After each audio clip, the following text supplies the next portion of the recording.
In 1977, two pioneers embarked on what might be one of the most epic feats of exploration ever undertaken. Their goal? To unravel the cosmic mysteries surrounding the solar system and our place in it. Not only did they provide us with some of the first and best imagery of our solar system's outer planets, but they continued to send us incredible new information about our universe from interstellar space, some 47 years and 24 billion kilometers later. The Voyager 1 and 2 probes are more than just instruments and circuitry. They are a symbol of humanity at its best. Curious, audacious, ambitious, and resilient. Voyager didn't just capture dazzling photos of our gas giants and their moons. It captured the hearts and minds of generations back home on Earth. These are the probes that have gone the furthest that any human object has traveled. They are trailblazers and groundbreakers. It is their unique opportunity and their peril to travel beyond the reach of humanity, to capture images of things we have never seen before so close up, nor have we seen since. When I look back, I realize how little we actually knew about the solar system before Voyager, says Voyager Mission project scientist Edward Stone. We discovered things we didn't know were there to be discovered, time after time. So, are you curious to see what they learned? I'm Alex McColgan and you're watching Astrum, and in today's Supercut we'll cover everything you might ever want to know about the Voyager missions, from the probes themselves, their grand tour, to their impending tragic finale. It's one of life's little ironies that it is not new, cutting-edge technology that is advancing our understanding most at the edge of our solar system, but old machines. They have an onboard computer with less memory than the one inside your car's key fob.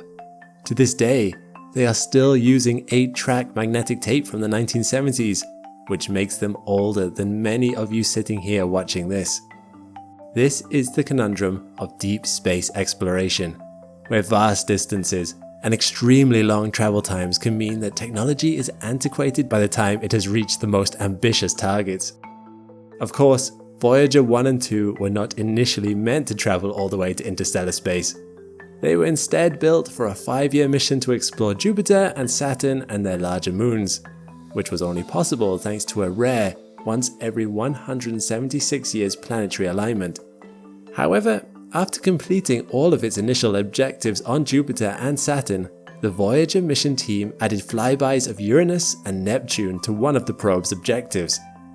Later, these too were completed, so NASA announced the start of the even more ambitious Voyager Interstellar mission, with the purpose of exploring the outer limits of the Sun's sphere of influence and beyond. This final journey would take both probes off the ecliptic to unexplored parts of the solar system, such as the termination shock and the denser and hotter heliosheath, before finally crossing the heliopause into interstellar space. But how did these incredible machines manage to accomplish so much beyond the scope of their original mission? It all comes down to that old but incredibly effective technology. NASA scientists made a number of forward-thinking design choices that allowed the probes to far exceed their initial objectives. To put it simply, they were built different. Here's how. Let's start with one of the most consequential decisions, the fuel source. Each probe is equipped with a long-lasting radioisotope thermoelectric generator, which converts heat from the decaying plutonium-238 isotope into electric power. These generators were capable of producing 157 watts of electrical power upon takeoff, about enough to power a laptop and maybe charge a mobile phone too. This might not sound like much, but was more than Voyager needed. While a radioisotope generator meant that power production was in constant decline, it would half in strength every 87.7 years, it would still be enough power to keep the essentials on the probes running until at least 2025.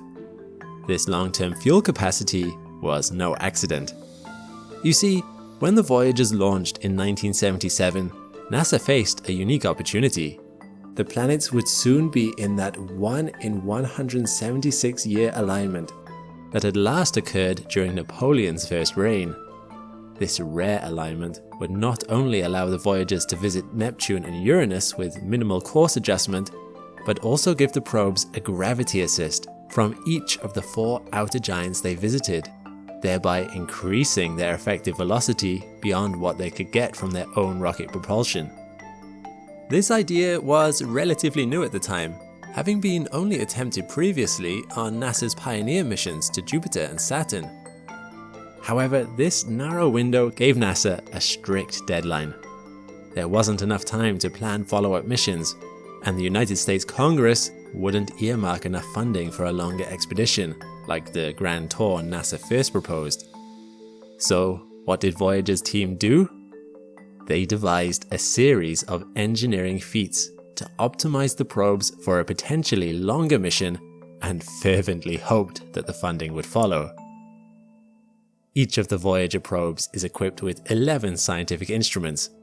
Most of them have redundancies in case of machine failure, which can be toggled on and off to conserve power. To adjust course and orientation, the probes are equipped with gyroscopes for stabilization, referencing instruments, and 16 hydrazine thrusters, including 8 backups. Backups, and good backups at that, were key to the Voyager probe's longevity. They proved to be vital, as Voyager 2's main thrusters stopped working after 37 years. Its backup thrusters had to engage after 4 decades of idleness. And guess what? They worked perfectly, highlighting the excellent engineering that went into them.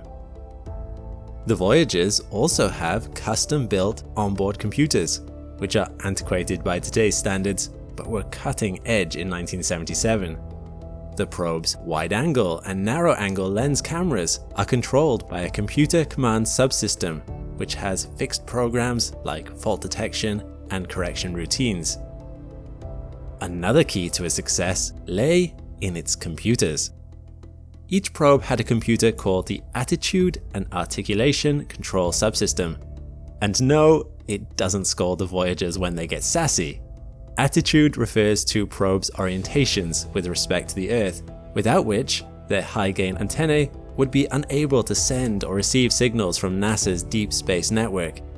This is very important, as the probe's transmitters only have the wattage of a refrigerator light bulb, and at such immense distances, their radio signals become barely detectable whispers. To communicate with the Voyager team and vice versa, the probe's antennae must be facing the Earth, and the Deep Space Network must in turn know exactly where they are. Otherwise, they would be lost, like a needle in a 287 billion kilometer haystack. Each Voyager spacecraft has a 3.7 meter antenna for real-time transmission and an 8-track digital tape recorder capable of buffering 536 megabits for future transmission, enough to store 100 photographs. While this was still a huge step up from the earlier Pioneer probes, which had no onboard data storage, it's still a fraction of what the smartphone in your pocket can store today. Despite these limitations, the DTRs were built to last. Odetics, which manufactured them, claimed that their DTRs could process over 4,000 kilometers of tape without taking visible wear and tear. They had to withstand the harshest environments imaginable and undergo rigors that had never before been tested. Yet, the Voyager DTRs performed without data loss or machine failure until they were finally taken offline to conserve power. Not bad for machines 12 years older than the World Wide Web. Durability was a chief concern during Voyager's planning. There are many unknowns in a mission of this magnitude. To get to Jupiter, both Voyagers would have to pass through the asteroid belt. Scientists once believed that this region would shred apart any spacecraft that tried to pass through it. However, Pioneers 10 and 11 had previously been able to pass through the asteroid belt, which emboldened Voyager's team to repeat the stunt. However, failure would have meant disaster before the probes had even reached their first target.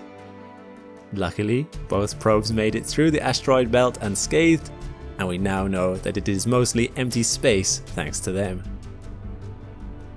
Even with all these successes, and with the probes performing far better than their engineers could possibly have hoped for, as the two spacecraft travelled through the vastness between the planets, there was still at least one more hurdle to cross.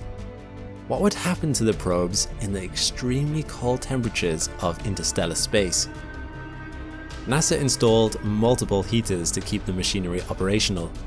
Nonetheless, as the probe's power waned, NASA had to turn off some of their heaters to conserve energy. When the cosmic ray detector's heater was turned off 2 years ago, its temperature plummeted by 70 degrees Celsius. Needless to say, sending a repair team 23 billion kilometers into space isn't an option. So everyone thought the instrument would break, but it continued to run smoothly.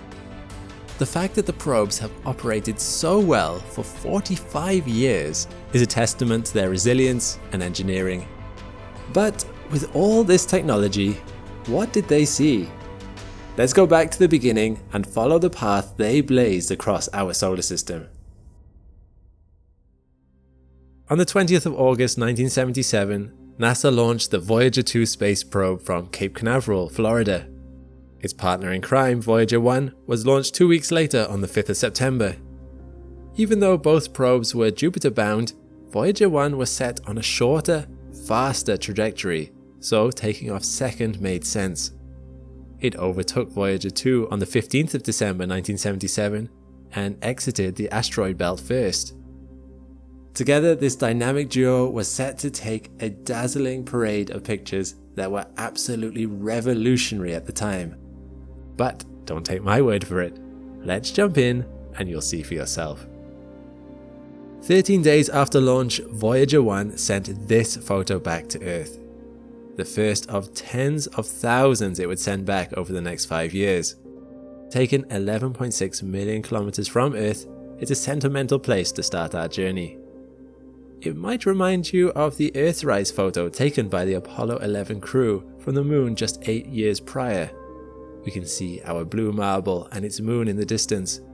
I don't know about you, but I find this photo so hauntingly beautiful, especially knowing how far this probe had travelled and how much it's seen since then. But we've got a long way to go, so let's move on. It would be almost 2 years before Voyager 1 finally makes its approach to its first target, Jupiter. Not bad, considering it's 714 million kilometers away. Voyager 1 arrived first on the 5th of March 1979. You see, it travels at 17 kilometers per second, 2 kilometers per second faster than Voyager 2, who, despite leaving Earth first, arrived 4 months later on the 9th of July 1979. This is because the trajectory Voyager 1 took allowed it to gain more speed relative to the Sun. Now, Voyager 1 was not the first spacecraft to encounter Jupiter. That was Pioneer 10, 7 years prior in 1972. And while the Pioneer mission certainly provided great scientific insights, it didn't quite grab the imagination of the public. But sending back stunning images like this, Voyager certainly did. This is Jupiter in all its glory. It's kind of hard to accept that these are actual photos and not paintings or some AI-generated image. If you look closely, you can spot 2 of its moons, Io on the left and Europa, the beige one, on the right, but more on them later. Luckily for us, Voyager 1 even recorded its approach to the great gas giant. It took photos at regular intervals, every 10 hours, or 1 Jupiter day. This means the planet is in the same point of its rotation in all the photos. The 66 photos were spliced together to create this time-lapse movie, spanning Voyager 1's approach to Jupiter from the 6th of January to the 3rd of February 1979, covering a distance of 27 million kilometers. I personally can't decide if it is incredible or terrifying. But let's get a closer look and see what surprises this planet is hiding. Something that immediately stunned scientists was Jupiter's atmosphere. They expected to see east-west and west-east winds in Jupiter's different atmospheric zones, but what caught them by surprise was the amount of turbulence, plumes, and rotational movement, which are super clear in this image. You can immediately see how dynamic the atmosphere of Jupiter is. Scientists had already suspected Jupiter's most notable characteristic, its Great Red Spot, might be a counterclockwise rotating formation. Not only did Voyager data confirm this, it also showed a surprising amount of similar phenomena in other parts of the atmosphere. The white spot you see below the Great Red Spot is one example of these surprise storms. Turns out Jupiter's atmosphere is littered with them, and we had no idea. When we think rings, we think Saturn, but thanks to Pioneer data, scientists have long suspected that the same is true for Jupiter. Voyager data not only confirmed the existence of 4 Jovian rings, it was also the first to image them. This picture, taken as Voyager leaves Jupiter, highlights the rings beautifully, as that glowing orange line protruding from the planet. Before we leave Jupiter and continue our journey, I did promise we would come back to its moons, Io and Europa. Possibly the biggest shock from the Voyager expedition is the discovery of volcanic activity on Jupiter's moon, Io. Prior to Voyager, geologists thought Io would be covered with large impact craters, like our own moon. While they did find circular markings on Io's surface, they didn't appear to be from craters. The dark spots you see indicate the presence of volcanic hotspots and lava lakes. This photo shows lava flow from less than 1 million years ago, which is incredibly recent and totally unexpected. We now know Io as the most geologically active site in the solar system. At the time of these images being taken, it would have been incredible to capture Io mid-eruption. Imagine expecting to see a moon similar to ours, then stumbling upon a site like this. These blue explosions on the surface of Io shot material and gas 100 kilometers into space. The volcanoes are incredibly active, going off relentlessly every few hours, treating Voyager to several jaw-dropping photos. The next moon out from Io is Europa, and it could not be more different. An icy world. Voyager 1 was the first to show us that Europa is covered by curious scratch markings. Scientists suppose them to be some type of ice fracture patterns on Europa's surface. It was also Voyager data that first suggested there might be a swirling ocean lurking under the ice. Today, we know of 95 moons orbiting Jupiter. However, prior to 1979, that number was 13. Voyager discovered 3 new satellites, Phoebe, Metis, and Adrastea, bringing the total to 16 moons by the early 80s. Sadly, we don't have any pictures of them from 1979, though they have been imaged since. The next stop on Voyager's grand tour was Saturn. After 21 months of travel, Voyager 1 arrived on approach to the ring planet in November 1980, closely followed by its companion 9 months later in August 1981. Like I said before, you think rings, you think Saturn. So let's start there. Prior to Voyager's mission, Saturn was believed to have just 5 major rings. However, Voyager 1 showed us that these rings are actually made up of hundreds of thin ringlets. This was the closest flyby any probe had undertaken back then, hence the great detail and learnings. Voyager discovered a ring too, the G ring, and also provided key details about the F ring discovered by Pioneer 2 1 year prior in 1979. Voyager 1 showed us that the F ring is kinked and multi-stranded in nature. It also identified 2 Sheppard moons within the F ring, Prometheus and Pandora. This was big news because this discovery confirms scientists' theories that shepherding moons exist around narrow rings to keep ring material in line. Voyager also introduced us to some ghostly features on Saturn's B rings. They appear scattered around the rings in this photo, and are said to resemble broad spokes in a wheel. They seem innocent, but they actually caused quite the stir in the scientific community for a while. You see, up until 1980, we thought that Saturn's rings were caused exclusively by gravitational forces. That's all well and good, except these spokes completely fly in the face of that theory. Their existence is not consistent with gravitational orbital mechanics. We still don't know what causes them, but the leading theory involves electrostatic repulsion separating very small dust particles from the main surface of the ring. Sadly, as much as data from Voyager taught us about Saturn's rings, it also taught us that Saturn is losing its rings. Gravity is pulling the rings into the planet, turning them into a kind of dusty rain of ice particles. According to NASA, this could cause Saturn's rings to disappear in 300 million years. Voyager's trip to Saturn raised so many questions that a dedicated mission was mounted in the 90s to exclusively study the ring planet. Cassini probe launched in 1997 and orbited Saturn for 13 years. You can check out a video of mine on what it found here. But we aren't leaving Saturn territory yet. Voyager provided some decisive breakthroughs regarding the planet's moons. We already knew of 14 moons, but Voyager showed us 3 more, bringing the total number at the time up to 17 moons. Let's see what we can learn from Titan and Enceladus. Pioneer 11 was the first probe to image Titan, Saturn's largest moon, and the data it gathered captured the interest of researchers. So Voyager was sent to follow up. It found that Titan had a thick, nitrogen-rich atmosphere, the first and only encounter of such an atmosphere beyond our home planet. Enceladus also turned out to be exceptionally quirky. Take a look at this photo. Enceladus is visible out in the distance with Saturn in the foreground. Now, I know it's tricky to see, but that moon is erupting. Enceladus spews out 300 kilograms of water vapor up to 10,000 kilometers above its surface, 20 times its own diameter. As it orbits Saturn, the frequent plumes of water vapor that erupt leave a donut-shaped cloud that feeds one of Saturn's icy rings. This data was suggested by Voyager data, but it wasn't until we flew Cassini out there that we could confirm it to be true.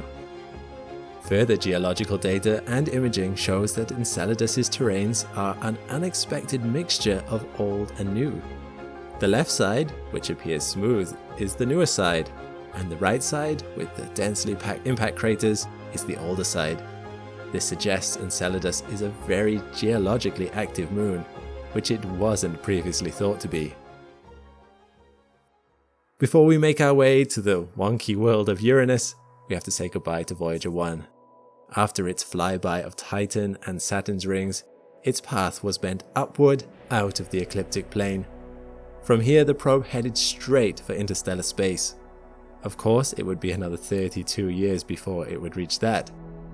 But not to worry, Voyager 2 took a slingshot around Saturn instead to propel it on to Uranus and Neptune. These would be the first and only flybys of the planets in human history.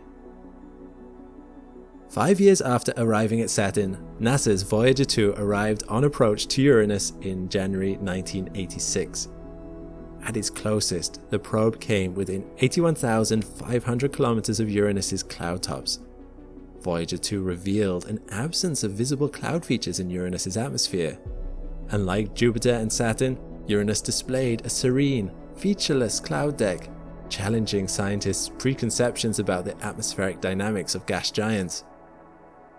The false color image on the right brings out the subtle differences in the atmosphere of the polar regions, which are tilted on a 98-degree axis. But it was another tilt that stunned Voyager scientists.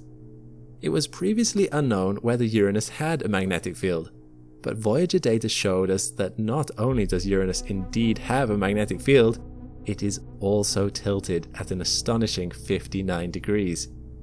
That means its magnetic and rotational poles are not at all in the same place. Until then, it was thought that these poles were always aligned.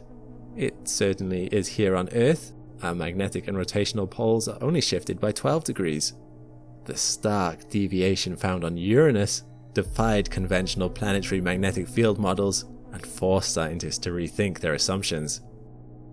One side effect of this misalignment of poles is that as the planet spins, its magnetosphere, the space carved out by its magnetic field, wobbles like a poorly thrown football. Scientists still don't know how to model it, but it might look something like this. Voyager 2's observations unveiled more details about the known rings of Uranus, and discovered 2 more. It is the first to capture images of these dark rings, like its outermost ring visible in this photo. The rings are composed of fine dust particles. Voyager 2 also discovered 2 Sheppard moons orbiting one of the newly discovered rings, similar to its findings with Saturn's to the F ring. Here they can be seen from 4 million kilometers in a photo from the 21st of January 1986. This mission significantly increased the known count of Uranian moons. Prior to Voyager 2, we only knew about 5 moons orbiting Uranus. Voyager 2 sent us the first ever images of these moons, which you'll see in a second, but it also discovered 11 more moons, bringing the total to 16 moons. Voyager's discovery provided valuable data on their new moon sizes, compositions, and orbital characteristics. Today, the number of known moons stands at 27. Okay, back to Uranus's 5 OG moons. They all appear to be ice rock conglomerates, similar to the moons of Saturn. Oberon and Umbriel, pictured here on the 24th of January 1986, are riddled with impact craters. They seem to have little geologic activity, judging by their old and dark surfaces. Titania, which sits between those two, the 4th furthest from Uranus, is marked by huge fault systems and canyons indicating some degree of geologic and probably tectonic activity in its history. Ariel has the brightest and possibly youngest surface of all the Uranian moons.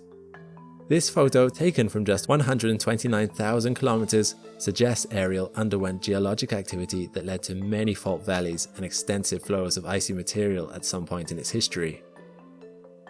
Miranda is the closest of the 5 to the planet, second only in proximity to Puck, the little rocky satellite discovered by Voyager in 1985, and had the most surprising findings. Voyager flew by Miranda on the 4th of January 1986 at a distance of just 30,000 kilometers. This small moon turned out to be a captivating puzzle of geological dynamism, shaped by a volatile history. Voyager 2 identified traces of internal melting and sporadic upwelling of icy material, manifesting in extensive, canyon-like faults plunging to depths of up to 20 kilometers. The lunar canvas is further adorned with oval, racetrack-shaped features etched like cosmic scratches. Voyager also saw terraced regions, where a mosaic of old and young, bright and dark, and heavily and lightly cratered terrains coexist. The chevron-like characteristics seen here suggest Miranda's original surface was pulled apart and the fragments forcibly re-aggregated back together. 3 weeks later, on the 25th of January, Voyager 2 departed Uranus and snapped this wonderful goodbye shot from 1 million kilometers as it set off to its final planetary target, Neptune. After 3 years of travel at a speed of 54,000 kilometers per hour, Neptune finally came into view. Voyager 2 approached the furthest planet in our solar system on the 25th of August 1989, just over 12 years since it took off from Earth. It produced the first close-up images we've ever received of the giant blue planet, passing only 5,000 kilometers above its north pole, the closest of any flybys. Hydrogen was found to be the most common element in Neptune's atmosphere, although the high abundance of methane is what gives the planet its blue appearance. Voyager 2 measured extraordinary wind speeds in Neptune's atmosphere, with the equatorial winds blowing at speeds reaching almost 1,100 kilometers per hour. These remarkable speeds were yet another surprise and highlighted just how dynamic and ferocious Neptune's weather systems are. Scientists also discovered a massive storm on Neptune, aptly named the Great Dark Spot. This turbulent storm seemed to be rotating counterclockwise, just like the Great Red Spot on Jupiter, and exhibited winds reaching up to 2,400 kilometers per hour, the strongest recorded in the solar system. One NASA analyst, Ken Bollinger, commented on the findings in 1989 saying, "Every day what you see is brand new. Nobody's ever seen it. It's just an incredible feeling. There's changes going on constantly on Neptune that happen very, very fast." Voyager 2 also imaged Neptune's rings for the first time.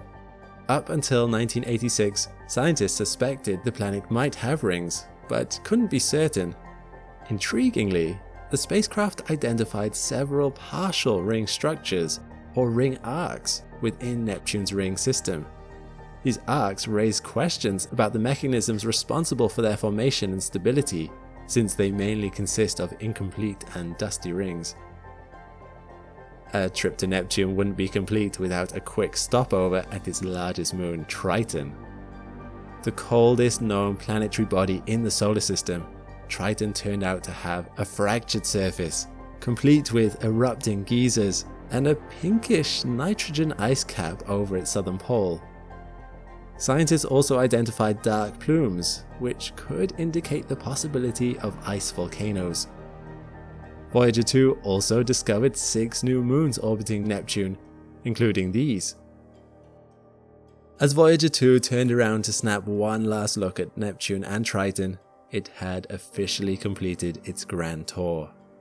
Neptune's gravity bent its path downward out of the ecliptic plane. From here, it continued its voyage into interstellar space, just like its counterpart Voyager 1 had done 9 years before. Speaking of Voyager 1, let's see where it's ended up since we last checked in 1980. 1 year after Voyager 2 finished up with Neptune, Voyager 1 was already about 6 billion kilometers away. In order to conserve power for the long journey into interstellar space, scientists were going to switch off its cameras forever. However, on the advice of Carl Sagan, the team decided to turn the camera around for one final picture, a look back at home and how far we had come. And so, on the 14th of February 1990, Voyager 1 took the most remote selfie in history from 6 billion kilometers away. The result?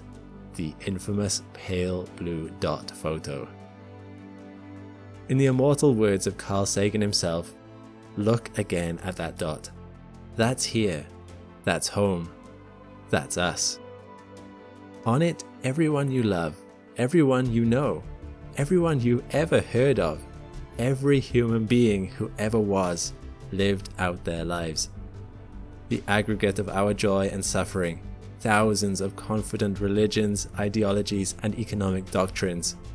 Every hunter and forager, every hero and coward, every creator and destroyer of civilization, every king and peasant, every young couple in love, every mother and father, hopeful child, inventor and explorer, every teacher of morals, every corrupt politician, every superstar, every supreme leader, every saint and sinner in the history of our species lived there on a mote of dust suspended in a sunbeam.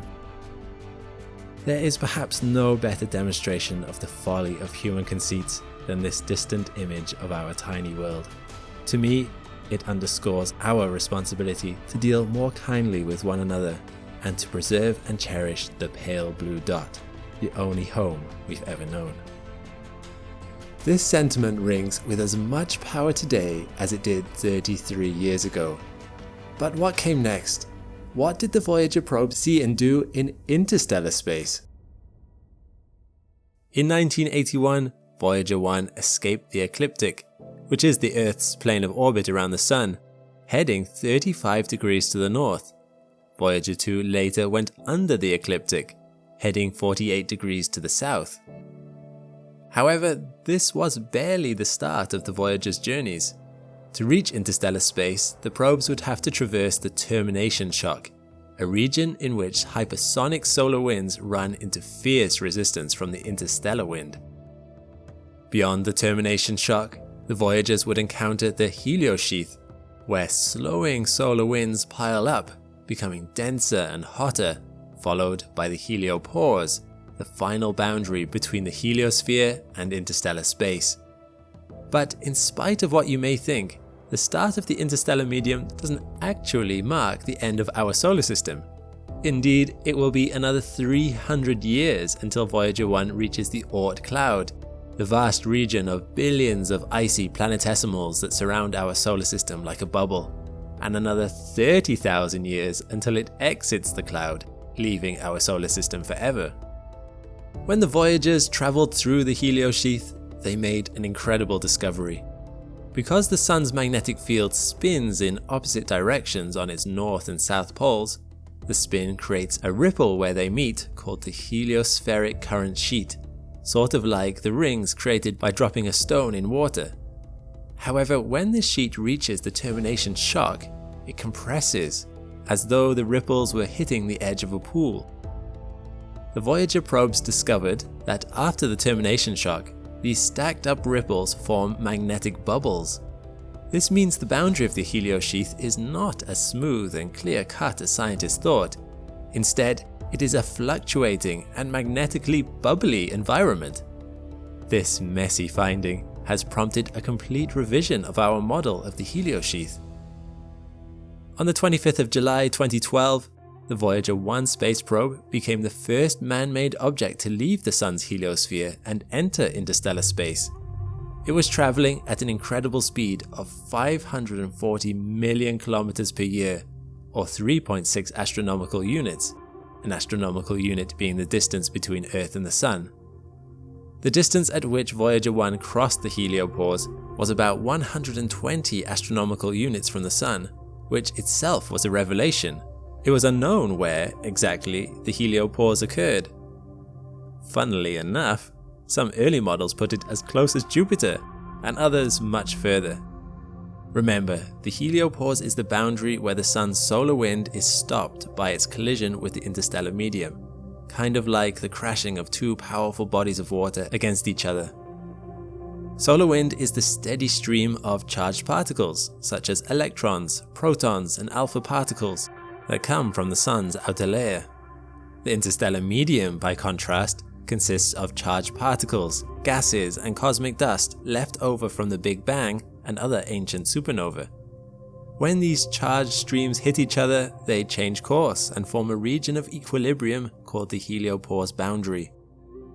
At first, NASA wasn't sure if Voyager 1 had truly crossed the heliopause and entered interstellar space. As models predicted, the probe's plasma wave detector found a massive increase in plasma density, 80 times what it had registered in the outer heliosheath, and a spike in galactic cosmic rays. But something strange didn't happen that left scientists baffled. After crossing the heliopause, Voyager 1 detected no change in the ambient magnetic field. Why was that so surprising? Well, theoretical models assumed that the ambient magnetic orientation would change in a region dominated by the magnetic fields of other stars. But remarkably, Voyager 1 detected no discernible change in the ambient magnetism.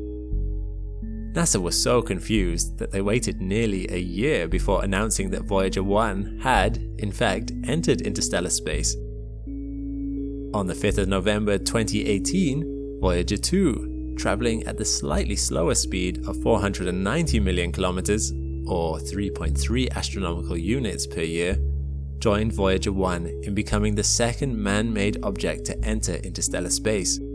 The crossing also occurred 120 astronomical units from the Sun, and like the Voyager 1 6 years earlier, the probe detected no change in the ambient magnetic field. But something else surprised scientists. You see, the Sun goes through 11-year solar cycles, during which its activity waxes and wanes. Voyager 2's crossing occurred at a time when solar winds were peaking. Models predicted that the size of the heliosphere would fluctuate with the solar cycle, meaning it would have been expanding when Voyager 2 made its crossing. Yet, Voyager 2 crossed the heliopause at exactly the same distance Voyager 1 had 6 years prior, meaning our models were wrong. Like the magnetometer finding, this demonstrated the value of testing theoretical models with field data. We now suspect the boundary between the heliosphere and interstellar medium is much more twisted and filled with fluctuations than prior models proposed. One leading idea is that our sun emerged billions of years ago from a hot and heavily ionized region following the explosion of one or more supernovae, and that magnetic turbulence persists to this day near the heliopause. If so, the probes will likely encounter a different magnetic orientation as they travel further away, but their instruments will probably be long dark by that time. After all, the probes are already starting to fail. In early May 2022, Voyager 1's signal went strange. Imagine you are a NASA scientist. You arrive at your computer for the day and begin looking through the Voyager 1 telemetry data. Voyager 1 sends back status updates about its systems, letting you know whether everything is functioning normally. It takes 22 hours now for a signal to reach Earth from Voyager 1, so communication is a little slow between you and the spacecraft you're overseeing. Currently, it is more like sending letters than text. However, today something is wrong. The information it has sent you is gobbledygook. Instead of precise data explaining exactly what Voyager 1's thrusters are doing and what orientation it believes itself to be at, you get long strings of zeros or 377s. The information does not make sense. It suggests that Voyager is doing things and pointing directions that it cannot be. You quickly check your computer again. Yes, you did just receive a signal from Voyager 1. So its antenna must be pointing towards you, the same as it always has. It cannot be pointing in the strange directions it is claiming, or you would not be getting a signal at all. And not only are you receiving the signal, but it's at the exact same strength too, so it has definitely not changed direction. And ping, onto your computer comes Voyager 1's latest science data.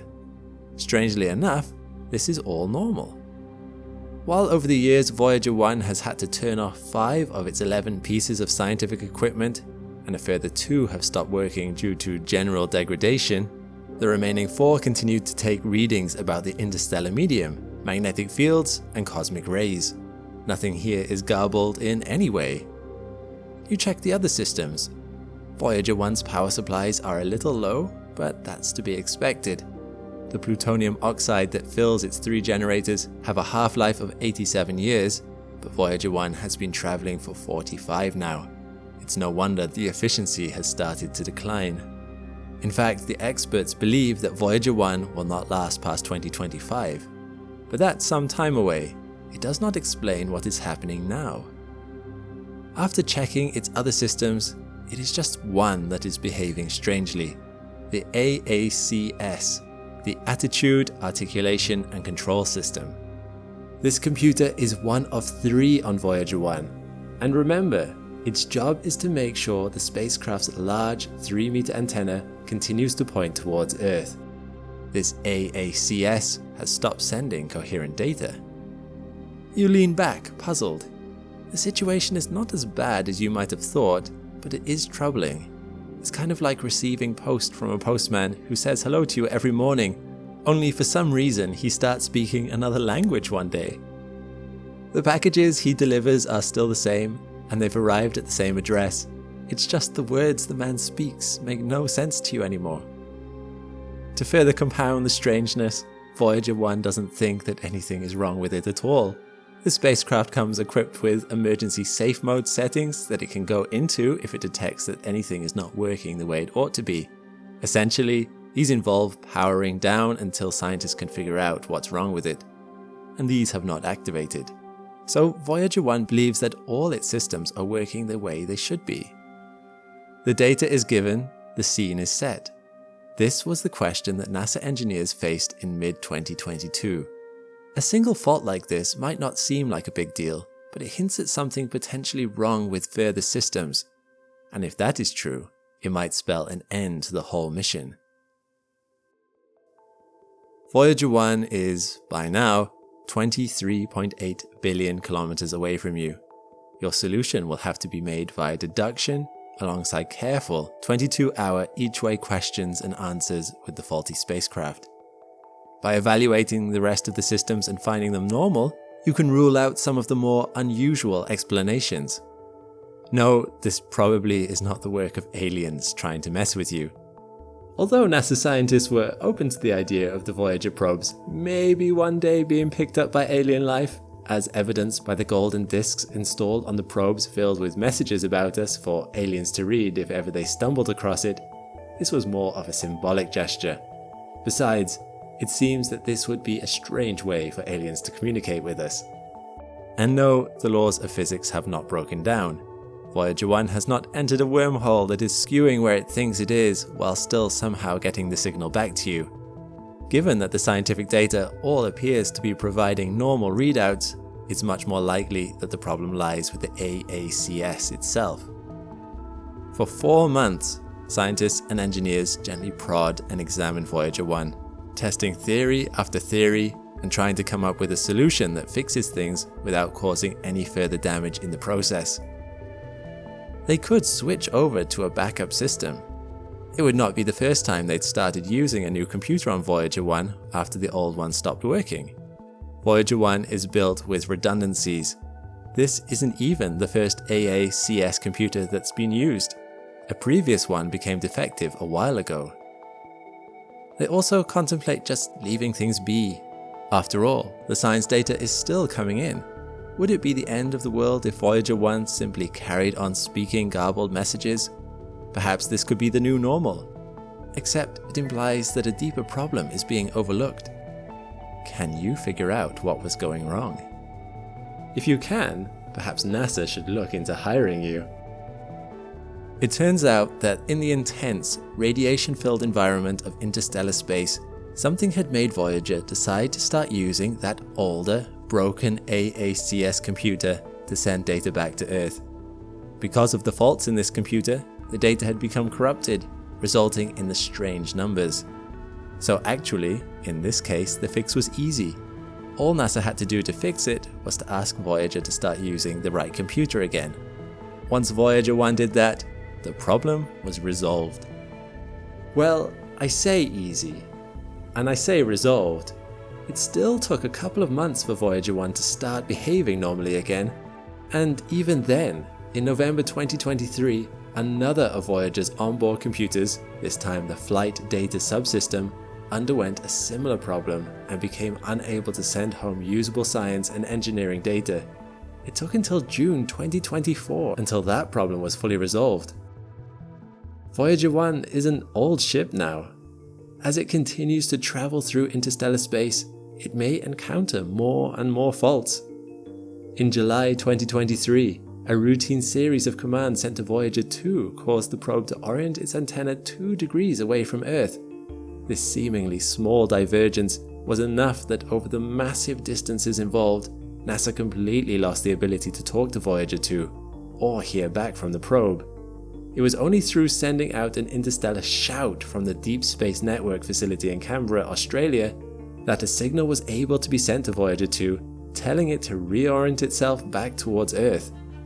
The 37 hours of waiting for the shout to arrive and for the probe to signal back that it had followed the command must have been tense for NASA personnel. The probe could have been lost forever. One way or another, it's inevitable that the Voyager probes will stop transmitting back to Earth. Whether through error or malfunction, or simply running out of power, the end is unavoidable, and the curtain will fall on this incredible mission. But even then, the twin probes are just beginning their cosmic journeys.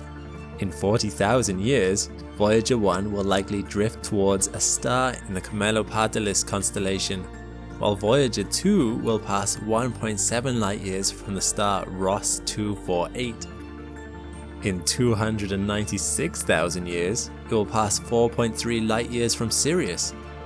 These small, intrepid probes will likely outlast the Earth itself as they continue their solitary wanderings across the Milky Way. And if by chance they encounter intelligent life in one of the far reaches of our galaxy, they will be a testament to mankind's ingenuity and resilience. Remember I mentioned that on each of the probes was a message to the stars? These golden audio-visual discs are called the Golden Record and carry photographs of Earth and its many life forms. the sounds of whales and of babies crying, music by Mozart and Chuck Berry, and dozens of indigenous peoples and greetings in 55 languages. They would offer a distant stranger a glimpse of who we are and what life on Earth is like. As for us, we must say goodbye to these old familiar friends and continue our own lives here on Earth. Hopefully the Voyager mission will not be our last brush with the stars, but only the beginning. Thanks for watching. I was honestly blown away by all the incredibly kind comments and messages you've sent me, and by the numbers of you that signed up to the Patreon. Like I said in the replies to your DMs on Patreon, everyone here at the Astrum team is so grateful to have such an amazing community. If you haven't joined the Patreon party yet, we're still on our long-term 1,000 Patreon member drive, so you can go to the link in the pinned comment to become a part of that effort. When you join, you'll be able to watch the whole video ad-free, see your name in the credits, and submit questions to our team.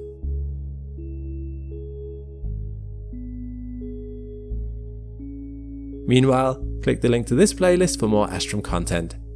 I'll see you next time.